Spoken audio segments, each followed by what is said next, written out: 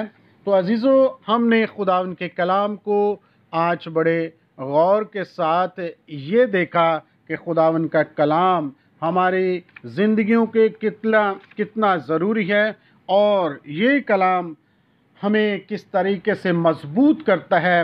اگر ہم اس کلام کو اپنے دل میں رکھیں تو یقیناً ہم مضبوط ہوتے چلے جائیں گے اور روحانیت میں ہم خداوند کے اچھے خادم بن سکتے ہیں۔ تو یقیناً خداوند کا کلام ہمارے لیے ایک تلوار ہے اور ابلیس کے لیے ہم اس کو استعمال کر سکتے ہیں۔ تو میں خداوند کا شکر کرتا ہوں جس نے ہمیں یہ موقع دیا کہ ہم تمام عزیزوں تک یہ اپنی آواز کو پہنچا سکیں، خداوند کے کلام کو آپ تک پہنچا سکیں، اور یقیناً ہم نے آج پارٹ 2 میں کلام خدا پارٹ 2 میں سیکھا ہے کہ خداوند کے کلام میں ہمیں کتنی قدرت ملتی ہے اور کتنا اختیار ملتا ہے، اور جب ہم اس کو اپناتے ہیں تو خداوند ہمیں برکت دے گا۔ اب تمام عزیزوں کا شکریہ جنہوں نے خداوند کے کلام کو سنا اور سمجھا ہے، اور ہیلیلویا ٹیلی ویژن نے جو یہ 2 پارٹ کلام خدا کو پیش کیا۔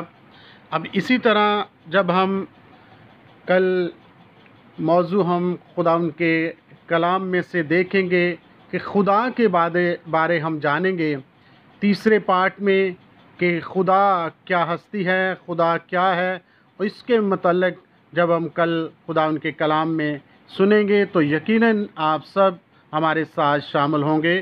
خداوند آپ کو برکت دے، آمین۔